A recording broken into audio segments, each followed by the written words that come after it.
পশ্চিমবঙ্গে বৃষ্টিপাতের সম্ভাবনা বাড়ছে 27 তারিখ থেকে 29 তারিখের মধ্যে। এটা ধীরে ধীরে বৃষ্টিপাতের সম্ভাবনা বাড়বে। 27 তারিখে প্রধানত বিক্ষিপ্তভাবে বৃষ্টিপাতের সম্ভাবনা রয়েছে।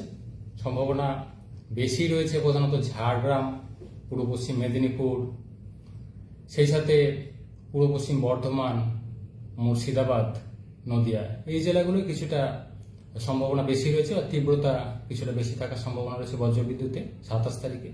অন্যান্য জেলাগুলি হালকা থেকে মাঝারি ধরনের বৃষ্টিপাতের সম্ভাবনা আরও বাড়বে 28 তারিখে।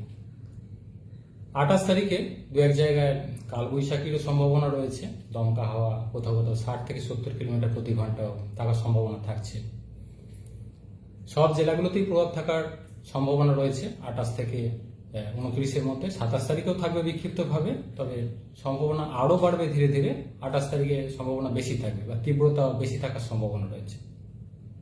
বজ্রবিদ্যুতের তীব্রতা থাকার সম্ভাবনা রয়েছে 28 তারিখে, এবং সেই সাথে দমকা হাওয়া দক্ষিণবঙ্গের বেশিরভাগ জেলাতেই থাকার সম্ভাবনা থাকবে। 29 তারিখেও কিছুটা তীব্রতা বেশি থাকার সম্ভাবনা রয়েছে কয়েকটা জেলা, যেমন ঝাড়গ্রাম, পূর্ব পশ্চিম মেদিনীপুর, বাঁকুড়া, এই সাইডটায় তীব্রতা বেশি থাকার সম্ভাবনা রয়েছে বজ্রবিদ্যুৎ বা দমকা হাওয়ার। অন্যান্য জেলাগুলোতেও বৃষ্টিপাত থাকবে হালকা থেকে মাঝারি ধরনের, এবং বজ্রবিদ্যুতের সম্ভাবনা থাকবে। 30 তারিখ থেকে পরবর্তী 3-4 দিন বৃষ্টিপাত ধীরে ধীরে কমে যায়, প্রধানত বিক্ষিপ্তভাবে বা স্থানীয়ভাবে হালকা বৃষ্টির সম্ভাবনা থাকবে পরবর্তী কিছুদিন। অর্থাৎ দক্ষিণবঙ্গের জন্য বৃষ্টিপাতের সম্ভাবনা বাড়ছে 27 থেকে 29 তারিখের মধ্যে। সম্ভাবনা ধীরে ধীরে বাড়বে, বেশি থাকবে 28 তারিখে বৃষ্টি।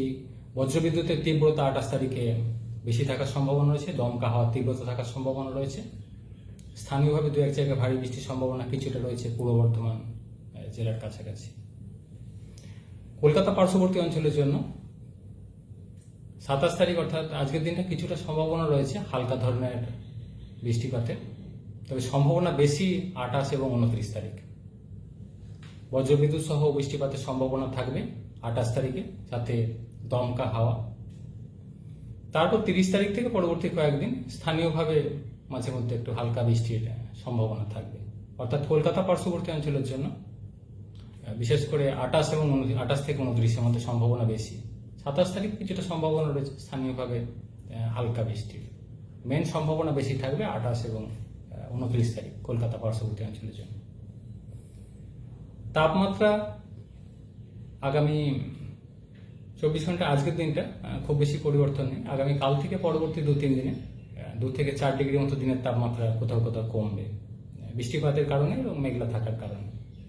বিশেষ করে এখন যে গরম অস্বস্তিকর কন্ডিশনটা চলছে, বিশেষ করে আর্দ্রতা বেশি থাকার জন্য মিনিমাম টেম্পারেচারটা অনেকটা বেড়ে গেছে। কলকাতা পার্শ্ববর্তী অঞ্চলের জন্য যেটা চলছিল প্রায় 29 ডিগ্রির কাছাকাছি, কখনো 30 ডিগ্রির কাছাকাছি মিনিমাম টেম্পারেচার চলেছে, সেটা কিছুটা ড্রপ করবে। তবে